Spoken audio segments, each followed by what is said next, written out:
Filler in anime isn't bad. I don't care, keep booing, because while you're waiting a year for the next season of an anime, I get to watch the most mixed bag of content that may bring entertainment value out of the sheer ridiculousness while I wait. Joking aside, this is a more taboo opinion to hold in regards to anime. Before anyone says, no it's not because I know tons of people who, stop, it is. Nobody likes filler. Even the best of the best filler, more often than not, doesn't hold a candle to the original story. It's part of the reason why filler is not as common as it used to be. But before we get into all of that, let's look at the reasons as to why filler was even a common practice in the first place. Don't worry, I'm not about to sit here and give you a long drawn out explanation as to why they made filler. It's because they run out of material. When you have a long running series, especially a series that is ongoing, depending on how many chapters are adapted into one episode, you can run out of the source material very quickly. For example, Bleach 1000 Year Blood War's second season is going to adapt 70 chapters. That's about 6 chapters an episode. So one season will contain over a full year's worth of manga chapters since they came out on a weekly basis.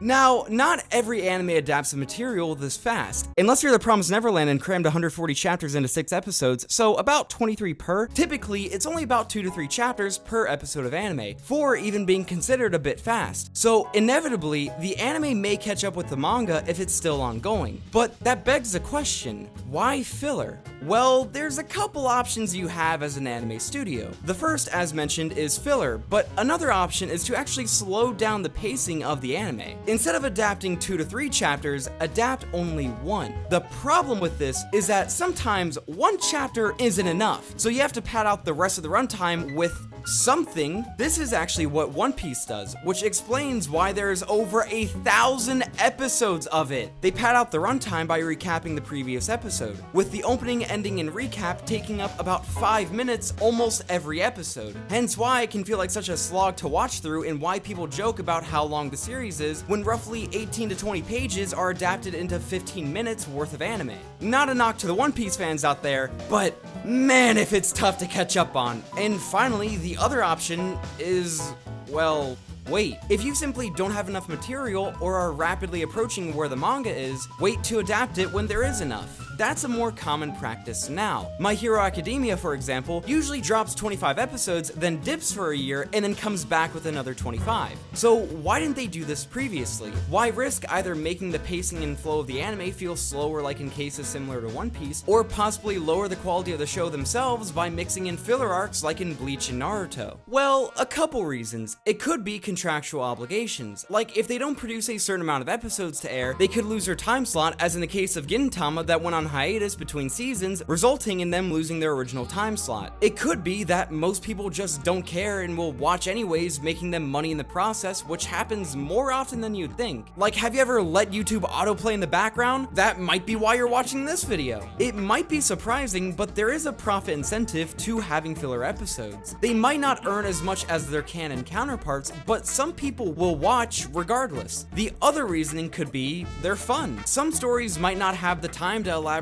on certain elements of the story or showcase a really cool fight. This then borders on what is known as canon filler, which is technically filler but expands upon the canon, like extending a battle or fleshing out character development. But I'm not going to go into that because that's different than the filler we're talking about. Filler can be fun to watch. It can showcase more interactions between characters or show off characters that don't get a lot of screen time. For example, Sasuke and Hinata, 2 of the most important characters in the Naruto series, 2 characters who are very close to Naruto. Despite this, the first time we see these 2 characters interact in the canon story of Naruto is in the movie that takes place after Naruto ends. In filler though, it's not much better because the only interaction is in the Bond movie where he tells her to shut up. You can argue it's not the strongest example, I just brought it up because I think it's really funny. A better example would be characters like Toshiro, Ikaku, Yumachika, Izuru, Rangiku, and everyone else from Bleach. With such a large cast, the series doesn't have a lot of time to delve deep into some from their characters or show off how those characters interact or feel about each other. So filler, even though it may not be canon and can have some slight inconsistencies here and there, can provide viewers with those missing pieces or fun interactions. I'm mainly using Bleach as an example because its filler shows off some of the best arguments for filler.